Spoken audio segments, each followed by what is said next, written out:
Welcome back to PsyberSpace. I'm your host, Leslie Poston. This is the show where we help you understand your world by exploring how psychology, culture, media, and technology shape the way we all think and live. Today we're talking about trust. Not the fluffy kind of trust that shows up in motivational posters. I mean the trust you use to navigate your life. The trust you rely on when you're making a health decision or choosing who to believe when you're taking advice. And the trust that allows you to feel grounded in a world that keeps changing around you. A lot of people have been feeling something shifting under their feet lately. You can sense it in conversations, online and offline. It shows up in fights about universities, healthcare, elections, public safety, climate science, even debates about simple, formerly well-established facts. It's that feeling that the shared reality you thought you lived in with other people is starting to stretch and warp. It's where you ask a question and you're getting 10 conflicting answers, each presented with total confidence. And underneath all of it is this quiet but steady sense that clarity is slipping away from the average person. That feeling is not random and it's not personal. It's also not coming from a lack of effort or intelligence on your part. You're living in a moment in time where your ability to trust knowledge itself is being reshaped by powerful forces. Some of these forces are open about what they want to achieve. They wrote a whole 900-page book about it last year. Other forces are hiding it behind political stunts, funding pressures, or manufactured outrage. And all of them benefit when you feel confused because confusion doesn't make you question them. It makes you question yourself. There's a term for what's happening in the information space, engineered doubt. It describes the deliberate creation of uncertainty. It's used when people in power decide that real research, real expertise, and real evidence get in the way of their goals. And the best way to weaken research is to weaken your confidence in it. Once your confidence slips, everything else becomes negotiable. Political pressure on research is certainly not new, but the intensity and boldness of it have grown. Legislators hold hearings where experts are interrupted, mocked, or framed as enemies of the state. University programs are targeted because they study topics that make powerful people uncomfortable. Public health agencies are pressured to shape their messaging around political goals rather than scientific ones. Sometimes the pressure is overt and hostile, and sometimes it's quiet, but it's always relentless. A recent systematic review pulled together studies of researchers working under political pressure in many parts of the world. What emerged from that review is a pattern of human suffering that we rarely talk about. Researchers themselves reported fear for their safety, their jobs, and their futures. They talked about sleepless nights and described the stress of wondering whether a particular word in a proposal might get them investigated. Some described depressive symptoms and some described trauma. And the authors of that review were careful. They didn't exaggerate. They simply described what the evidence showed. Political pressure doesn't just distort research itself, it also harms the people who do the work. In the United States, pressure often shows up through threats to funding. Entire fields can rise or fall depending on what a few committee members decide is politically acceptable. A study on climate resilience can be redirected or dismissed entirely if it challenges the interests of donors or industry groups. A study on public health can be reframed as activism instead of science. This kind of pressure doesn't look dramatic from the outside usually, but inside the system it shapes everything. Researchers learn very quickly where the invisible lines are and learn that stepping over those lines can cost them their entire careers. It even dissuades students from pursuing entire lines of inquiry in their research before their careers are even started. You probably never hear about the most powerful consequence of political pressure. It isn't the hearings or the public clashes or the dramatic TV moments. It's the increasing silence that grows inside the system. Researchers start pre-editing their questions before anyone sees them. They remove words like equity, gender, woman, climate, or racism from their proposals entirely because they know those words trigger political backlash. They begin to avoid certain populations or topics that might be labeled controversial, leaving them unstudied. They shift their efforts to safer subjects, not because those subjects matter more, or in some cases at all, but because the risk is lower. And this kind of self-censorship is invisible to the public. When you read a headline about a new study, you're only seeing the research that was allowed to survive, and you're not seeing all of the projects that never existed because someone feared retaliation. You're not seeing all of the questions that never get asked, or the creativity that was trimmed away before it reached daylight. The absence created by this silence is powerful. It limits the knowledge the public has access to and narrows what we even imagine is possible to study. It creates a shadow world of unrealized research that could have helped us live healthier, safer, more informed lives. And that absence becomes the perfect opening for engineered doubt.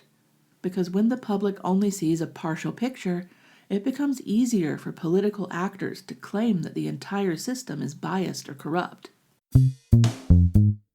When researchers fall silent or soften their findings, the public receives a thinner, more cautious version of their knowledge, and political actors seize on that thinness to push a narrative that research can't be trusted. The irony is that the same forces that create the silence are the ones who point to it and say, see, science doesn't know anything. And that's engineered doubt. It doesn't try to replace scientific knowledge with a better alternative. It just wants to weaken your confidence in the idea that knowledge is possible or valuable. It aims to exhaust you because exhausted people are less likely to push back. This disorientation is psychological. When you are constantly told that institutions are lying, that researchers are corrupt or studies are fraudulent, or that experts are part of a conspiracy, it creates a cognitive strain. This makes it harder for your brain to process information, harder to make decisions, and harder to trust your own instincts.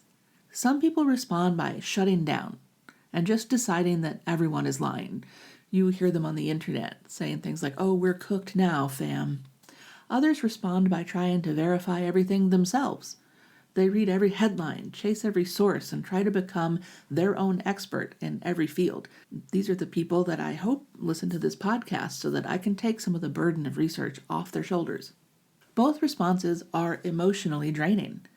Both responses reflect attempts to cope with the loss of stable truth and can leave people vulnerable to misinformation. Meanwhile, artificial intelligence is weaving its way through this landscape. It's not the center of the problem, but it accelerates the confusion. Large language model AI generated studies, generative AI generated fake experts, deepfakes, AI created summaries that distort real findings all add to this fog.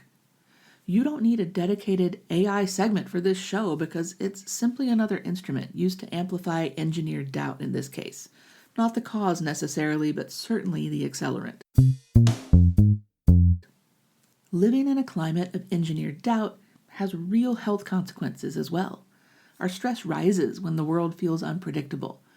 We lose sleep, we experience irritability, distractibility, and a sense of helplessness. Decision fatigue becomes constant.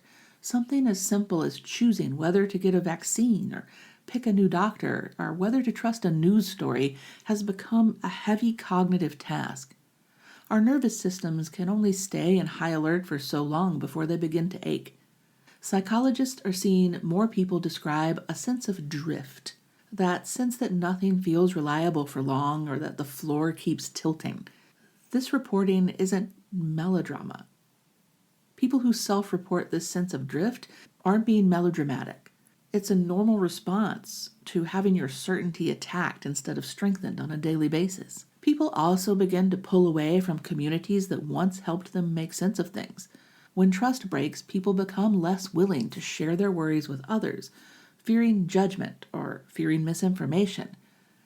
They fear hurting someone by giving them information that might be wrong, and so they stay silent.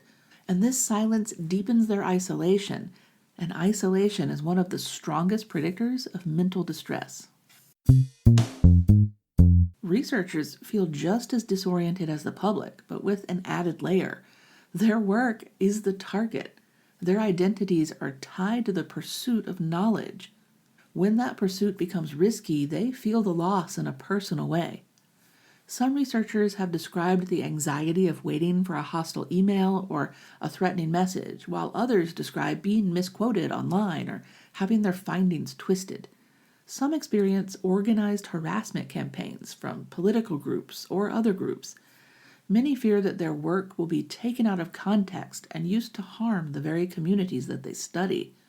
Some fear for their physical safety, some fear for their families, and many fear of losing their jobs. Several have chosen to leave the United States in recent years. Migration in the face of engineered doubt is not uncommon. Burnout in academia is rising. Talented people are leaving. Fields that require years of expertise are losing the people who carry that institutional memory.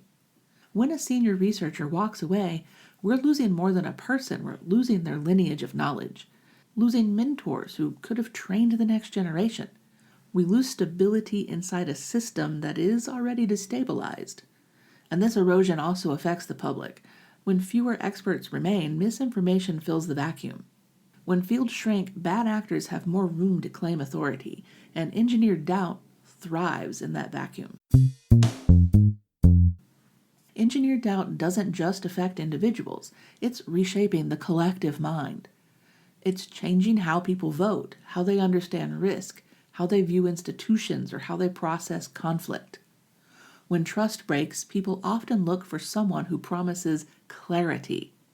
Not accuracy, clarity. That's important. The kind of clarity that comes from a single story, told loudly, with no room for questions. That kind of story feels comforting in a world filled with uncertainty. It can feel like safety or relief, and that leads to authoritarianism. And that is why engineered doubt is such a powerful political tool. Once trust is weakened, people become receptive to simple explanations, leaders who claim only they can fix things. They become more receptive to communities built around shared anger or shared skepticism. These communities offer belonging in name only, because belonging built on distrust creates its own kind of instability. It closes people off from new information and narrows the emotional bandwidth for change. Engineered doubt is not about winning an argument. It's about shaping the environment so thoroughly that people no longer know where to turn for truth. And when people feel lost, they're much easier to steer. Even inside this fog, though, there are anchors. Trust doesn't require perfection. Research isn't flawless and institutions make mistakes. But the process of science includes correction and transparency. It's designed to evolve. You don't need to believe every study to have trust. You just need to notice which sources show up with honesty and consistency. You're allowed to rest from the constant work of verification, and you don't have to solve the entire trust crisis alone. You don't have to have perfect answers. You just have to stay aware of the tactic. Engineered doubt loses power when you recognize it as a tactic and not as a reflection of reality. Once you see how it works, it becomes easier to spot it and step out of its grip. Feeling confused is not a sign that you're failing, it's a sign that you're paying attention in this chaotic environment. And paying attention is itself a form of resistance. Awareness interrupts manipulation, and it strengthens your ability to rebuild trust in ways that are more durable and honest. And if you're a researcher experiencing genuine PTSD from this environment, call a therapist that understands what you're going through. Thank you for listening to PsyberSpace. I'm your host, Leslie Poston, signing off. As you know, new episodes come out every Monday, so if today's episode helped you make some sense of the tension you've been feeling, share it with someone else who might be struggling too. None of us are meant to navigate this alone, and none of us deserve a world where clarity feels out of reach. Don't forget to subscribe so you never miss a week, and stay curious. See you next time.